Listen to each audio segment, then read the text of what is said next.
নির্বাচন ভবনে উত্তাপ, সিইসি ও বিএনপি প্রতিনিধি দলের বৈঠকে কি হল, সমঝোতা নাকি আরও দূরত্ব?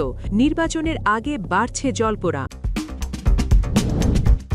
ঋণ খেলাপির তালিকাতেই থাকছেন প্রার্থী, বিএনপি প্রার্থী মঞ্জুরুল আহসানের আবেদন খারিজ, আইনের ফাঁক নাকি রাজনৈতিক বার্তা? সিলেটে চাঞ্চল্য, জেলা বিএনপির নেতা সেনাবাহিনীর হাতে আটক, নির্বাচনের মাঠে নিরাপত্তা নাকি ভিন্ন বার্তা?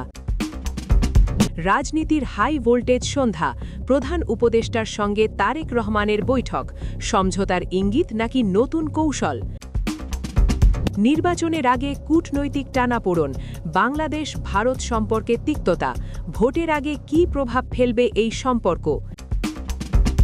একটি পোস্ট হাজার প্রশ্ন, শহীদ ওসমান হাদির স্ত্রীর ফেসবুক পোস্ট ভাইরাল, আবেগ, ক্ষোভ আর রাজনীতির মিশেল। কাঠগড়ায় দাঁড়িয়ে বিস্ফোরক বক্তব্য, পলকের দাবি, ছাত্রদের দাবির কথা প্রধানমন্ত্রীকে জানিয়েছিলাম, দায় কার? আন্তর্জাতিক উদ্বেগ, হিউম্যান রাইটস ওয়াচের রিপোর্ট, বাংলাদেশে বাড়ছে সহিংসতা, প্রশ্নের মুখে মানবাধিকার। রাতের ভোটের অভিযোগ আবার সামনে, 2018 সালের নির্বাচন, রাত 10টা থেকে ভোর 3টে, গণতন্ত্র নাকি প্রহসন? 8 মাস যেভাবে আত্মগোপনে ছিলেন মোমেন, সরকারের মধ্যে ঘাপটি মেরে থাকা যে ব্যক্তি মোমেনকে পালাতে সাহায্য করছিল। মির্জা আব্বাসের কড়া হুঁশিয়ারি, মবক্রেসি সব জায়গায় চলে না, ঢাকা শহরে ভেসে আসেনি, রাজপথে কী বার্তা? ত্রয়োদশ জাতীয় সংসদ নির্বাচনে পোস্টাল ভোট দিতে 15 লাখের বেশি ভোটার নিবন্ধন করেছেন। প্রবাসী এবং দেশে থাকা সরকারি কর্মচারী ও ভোটের কাজে সংশ্লিষ্ট ব্যক্তি এবং কারাবন্দীরা পোস্টাল ভোট দেবেন। এই ভোট নিয়ে ইতিমধ্যে জালিয়াতির আশঙ্কা তৈরি হয়েছে।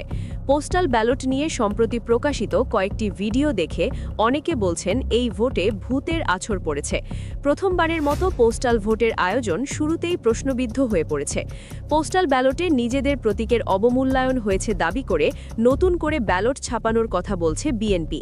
এছাড়া একসঙ্গে অনেক পোস্টাল ব্যালট নিয়ে প্রবাসীদের ভিডিও নিয়ে তদন্ত শুরুর কথা জানিয়েছে নির্বাচন কমিশন ও পররাষ্ট্র মন্ত্রণালয়। বিশেষজ্ঞরা বলছেন, শুরুতেই যে বিতর্ক তৈরি হয়েছে, প্রতীক বরাদ্দের পর ভোটাররা ভোট দিয়ে তা প্রকাশ করে ভিডিও তৈরি করে সামাজিক মাধ্যমে প্রকাশ করলে ভোটে বিশৃঙ্খলা তৈরি করতে পারে। একই সঙ্গে এটি সুষ্ঠু ভোট আয়োজনে বাধা হতে পারে। সংশ্লিষ্টরা বলছেন, পোস্টাল ভোটে ভোটের গোপনীয়তা রক্ষা করা যাবে না, এতে পুরো ভোট প্রক্রিয়া প্রশ্নবিদ্ধ হতে পারে। এই ব্যালটে জালিয়াতি হলে পুরো নির্বাচন প্রশ্নবিদ্ধ এবং ফলাফল প্রক্রিয়াও ভেস্তে যেতে পারে। কারণ শতাধিক আসনে পোস্টাল ভোট দিতে গড়ে 5,000-এর বেশি ভোটার আবেদন করেছেন। জালিয়াতি হলে এই ভোটাররা ভোটের ফলও পাল্টে দিতে পারেন। পোস্টাল ব্যালটের বিষয়ে প্রশ্ন উঠায় শুরুতেই নির্বাচন কমিশনের দুর্বলতা প্রকাশ পাচ্ছে বলে অনেকে মনে করছেন। বাংলাদেশে 2024 সালের আগস্টের বর্ষা বিপ্লবের পর প্রথম জাতীয় নির্বাচন হওয়ার কথা 12ই ফেব্রুয়ারি, কিন্তু নির্বাচনের আগে নারী, কন্যা শিশু ও সংখ্যালঘুদের ওপর হামলার ঘটনা আশঙ্কাজনকভাবে বেড়ে চলেছে। এটি মৌলিক মানবাধিকার রক্ষায় অন্তর্বর্তী সরকারের ব্যর্থতাকেই স্পষ্ট করে তুলছে। আন্তর্জাতিক মানবাধিকার বিষয়ক সংগঠন হিউম্যান রাইটস ওয়াচের নিজস্ব ওয়েবসাইটে এসব কথা লিখেছেন সংগঠনের নারী অধিকার বিভাগের সিনিয়র সমন্বয়ক শুভজিৎ সাহা। তিনি আরও লিখেছেন, পুলিশের তথ্য অনুযায়ী 2024 সালের একই সময়ের তুলনায় 2025 সালের জানুয়ারি থেকে জুন পর্যন্ত লিঙ্গভিত্তিক সহিংসতার ঘটনা বৃদ্ধি পেয়েছে। বাংলাদেশ মহিলা পরিষদের সভাপতি ডক্টর ফৌজিয়া মোসলেম মনে করেন, নারীদের অবাধ চলাফেরা ও সমাজে অংশগ্রহণ সীমিত করতে তৎপর ধর্মভিত্তিক গোষ্ঠীগুলোর তৎপরতা ও উস্কানোমূলক বক্তব্যের কারণেই এ সহিংসতা বেড়েছে। 2025 সালের মে মাসে কট্টরপন্থী ধর্মীয় গোষ্ঠীগুলো লিঙ্গ সমতা ও নারী অধিকারের উন্নয়নে অন্তর্বর্তী সরকারের উদ্যোগের বিরুদ্ধে বিক্ষোভ করে এবং যেসব কর্মকাণ্ডকে তারা ইসলাম বিরোধী বলে আখ্যা দেয় সেগুলো বন্ধের দাবি জানায়। এরপর থেকে নারী ও কন্যা শিশুরা মৌখিক, শারীরিক ও ডিজিটাল নিপীড়নের শিকার হচ্ছেন, যা ভয়ের পরিবেশ তৈরি করে তাদের কণ্ঠকে আরও স্তব্ধ করে দিচ্ছে।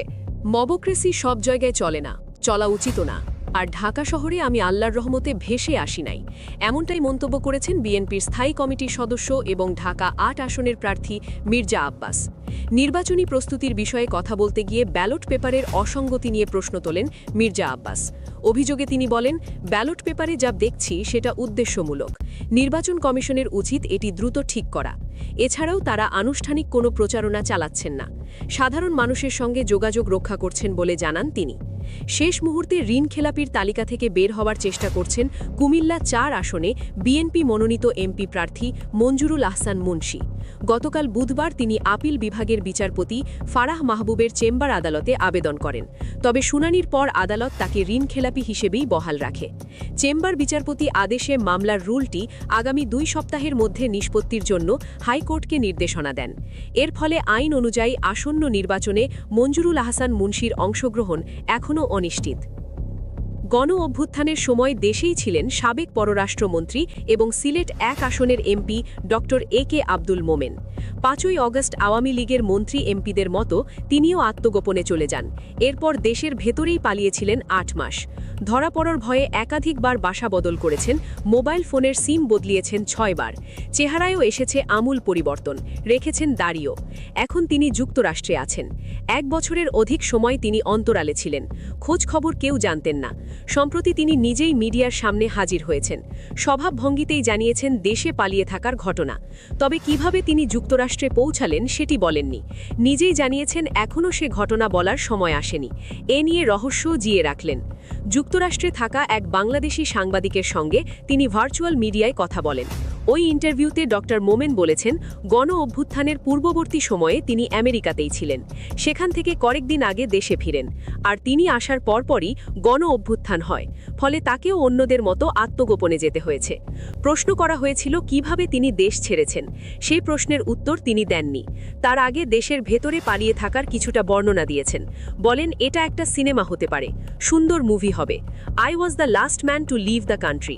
যখন কর্নেল সাব আমাকে ফোন করে বললেন, sir we will protect you, তখন আমার সবাই বলল, স্যার আপনার নাম্বার পেয়ে গেছে, এখান থেকে পালান। ড এ.কে মোমেন জানান, আমি কোনো আত্মীয় স্বজনের বাড়িতে যাইনি। আমার সব আত্মীয় স্বজন পাবলিকলি নোন। আমি অন্যান্য লোকের যেমন রেন্ট হাউসের বাড়িতে ছিলাম। পালিয়ে থাকা বিবরণ তুলে ধরে ড মোমেন জানান, আমি পালিয়েছিলাম।